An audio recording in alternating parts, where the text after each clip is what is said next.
Salut tout le monde, aujourd'hui on se retrouve pour une nouvelle vidéo dans laquelle je vais vous présenter tous les livres que j'aimerais lire cet été. Donc il y en a pas mal, il y en a une dizaine je crois. Donc c'est parti. Donc en premier j'aimerais lire The Devil's Sons, le tome 1. Donc c'est une dark romance de Chloé Walleran. Je sais pas si je l'ai bien prononcé, mais il se présente comme ceci. Donc pour le résumé, c'est entrer dans un gang. Jamais Avalon n'aurait pu l'envisager. Trouver une famille au milieu de toute cette violence, encore moins. Et pourtant, si je pensais passer ma première année d'université de la façon la plus banale qui soit, concentrée sur mes études, accompagnée de 2 ou 3 amis, rien n'aurait pu me préparer au tournant qu'allait prendre ma vie. J'aurais dû comprendre qu'avoir une meilleure amie dont le frère fait partie des Devil's Sons allait être une source d'ennui, mais la dernière chose que j'imaginais, c'était de me retrouver liée aux activités d'un gang païen du Michigan. Encore moins forger une amitié avec ces bad boys, armés, et certainement pas être attirée par Clark Taylor, le plus incontrôlable et dangereux de ces garçons. Désormais, je suis piégée et je n'ai qu'une seule option, les aider contre mon gré. Donc voilà pour ce livre.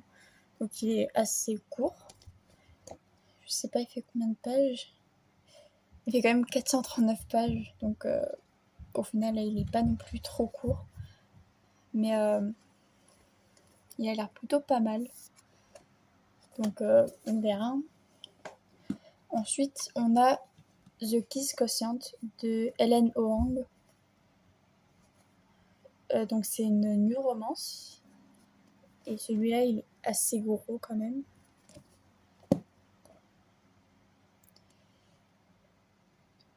Il fait moins de pages qu'avant, mais il est plus gros. Il fait 339 pages. Donc pour le résumé, c'est Stella Lane est une jeune femme brillante pour qui les chiffres n'ont aucun secret. Si sa carrière professionnelle est parfaitement épanouie, sa vie personnelle est plutôt un échec. Elle est affectée du syndrome d'Asperger, une forme d'autisme qui la tient éloignée des autres. Comment se faire des amis lorsqu'on cumule une grande timidité et une franchise un peu brutale? Quant à sa vie amoureuse, elle est inexistante. Stella comprend mal l'intérêt d'avoir un homme dans sa vie, mais, curieuse et poussée par sa mère qui se désespère de la voir célibataire, elle décide de résoudre ce problème comme une équation mathématique, avec méthode et détermination. Elle sollicite les services d'un escort boy pour qu'il lui apprenne les bases des relations amoureuses. Michael loue son corps, à contre-cœur, aux femmes sensibles à son charme. Quand il fait la connaissance de Stella, il est stupéfait. Pourquoi une si jolie jeune femme, tellement brillante, a-t-elle besoin de ses services? Il va vite découvrir sa timidité, ses craintes. Ensemble, ils vont apprendre à les dompter, à vaincre le mur qui se dresse entre Stella et le bonheur. Donc voilà pour ce livre, il a l'air intéressant. Donc on va passer au prochain livre. Donc c'est Addicted to You de Krista et Becca Ricci. Donc voilà. Donc elle est accro au sexe, lui à l'alcool.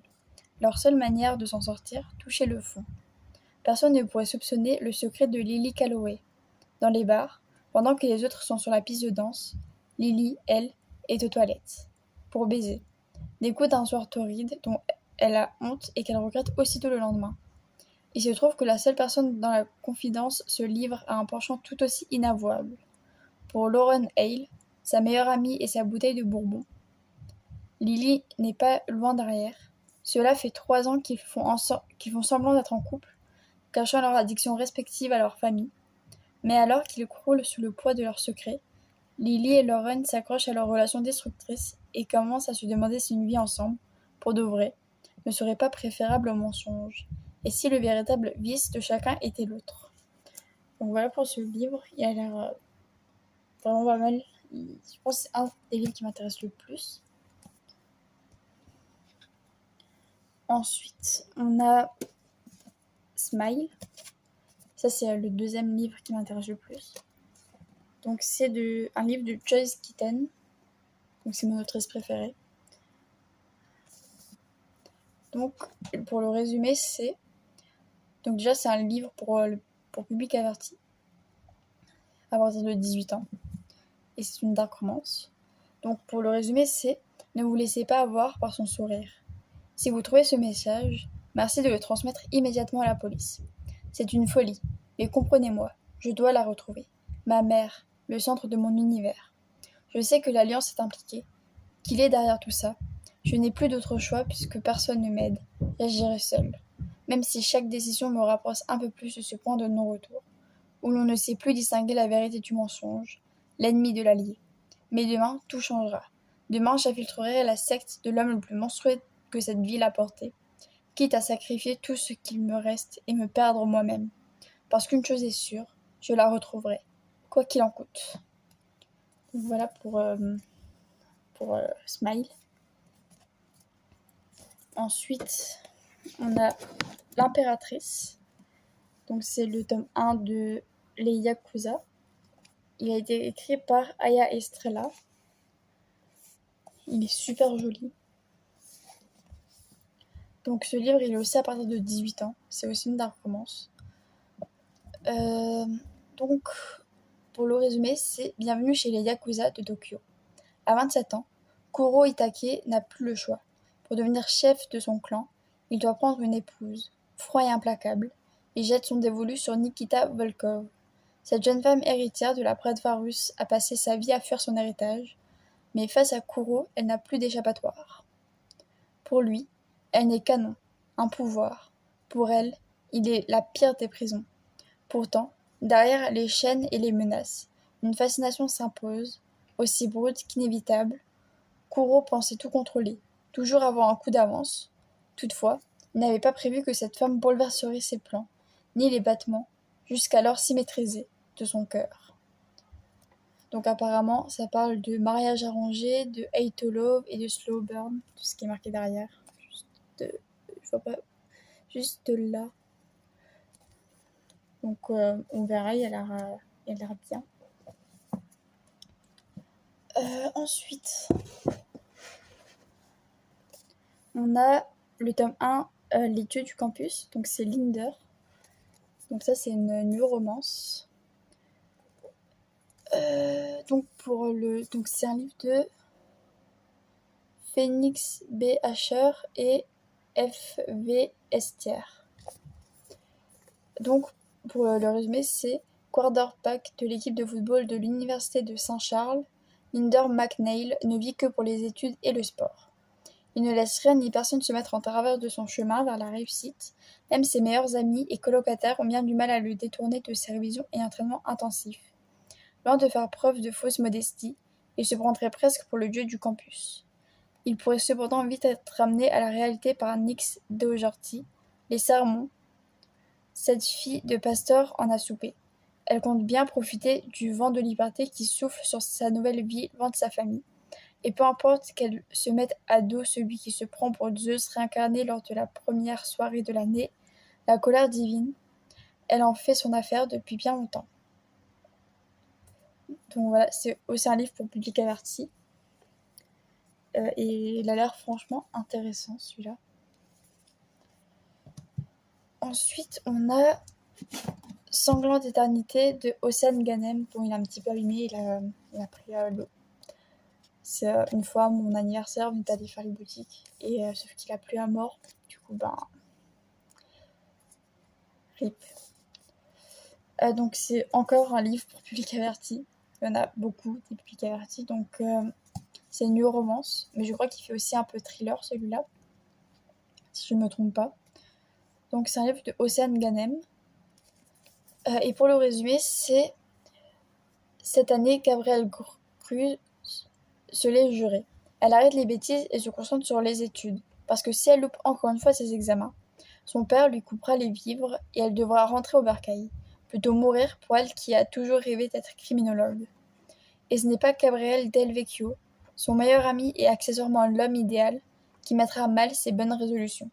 Beau, intelligent, parfait, à un détail près, c'est un véritable bourreau des cœurs. Gabriella sait très bien qu'elle doit arrêter de fantasmer sur lui, car il s'est montré très clair. Ils sont amis et amants, mais c'est tout. Pourtant, Tout bascule lorsqu'une série de meurtres atroces et pervers frappe le campus. L'enquête la fascine, les secrets l'engloutissent. En qui peut-elle avoir confiance? Au jeu du chat et de la souris, Gabriella prend des risques, quitte à y laisser son cœur et sa vie. Donc voilà pour Semblant d'éternité. Ensuite, il y a 49 jours, je compterai pour toi, de 16 kills. Donc, pour le résumé, cette fois-ci, c'est pas un livre pour public averti. Donc, pour le résumé, c'est 1, 2, 3. Chaque matin, depuis qu'elle a rencontré Sayer Hall, Brynn inscrit un nouveau chiffre dans sa paume. Le compte à rebours est lancé, comme la fuite inéluctable du temps qu'elle voudrait pourtant maîtriser. 15, 16, 17. Brynn souhaiterait pouvoir retenir les jours qui filent pour profiter des sentiments qui refont enfin surface. Mais elle le sait. Son cœur ne cesse jamais de compter. 47, 48, 49.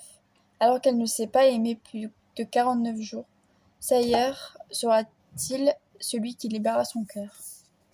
Donc voilà. Donc c'est une... je sais pas c'est quoi comme genre littéraire. Mais il a l'air très intéressant. Donc voilà. Ensuite, on a Nos âmes tourmentées de Morgane Moncomble. Donc ça, c'est une new romance pour public averti.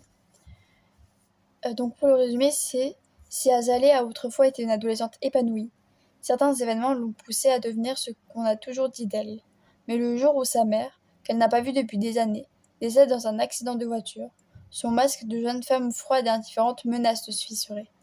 Si elle s'était promis de ne jamais revenir à Charleston, là où tant de choses se sont passées, elle décide de faire une exception. Elle était loin de se douter qu'un seul été suffirait à bouleverser tous ses principes, car Azalée n'est pas dupe. Son nouveau voisin, le séducteur et tatoué Eden, semble bien décidé à percer tous ses secrets. Donc il a l'air très intéressant. Donc voilà. Et pour le dernier livre, c'est Ugly Love de Colleen Hoover. Donc c'est de nouveau une dark romance qui n'est pas pour public averti. Donc pour le résumé, c'est quand Tate rencontre Miles Archer, elle sait que ce n'est pas le coup de foudre. La seule chose qu'ils ont en commun est une irrépressible et dévorante attirance l'un pour l'autre. Alors, pourquoi ne pas se laisser séduire quand le sexe est si bon? Le beau pilote de ligne refuse catégoriquement toute attache. Et Tate n'a pas le temps pour la passion. Leur arrangement semble parfait, tant que sont respectées les deux règles de Miles. Ne pas parler du passé, ne rien attendre du futur. Cependant, ils vont vite comprendre que le cœur ne suit pas d'autres règles que les siennes. L'amour, même quand ce n'est pas une évidence, n'est-il pas plus fort que des promesses? Donc voilà, il a l'air aussi très intéressant.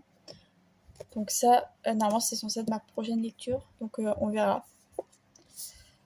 Et il est assez fin, donc je pense qu'il va se lire assez vite. Donc voilà. Donc voilà pour mes lectures de cet été. J'espère que cette vidéo vous aura plu. Donc n'hésitez pas à liker, à commenter et surtout à vous abonner. Et on se retrouve pour une prochaine vidéo. Bisous!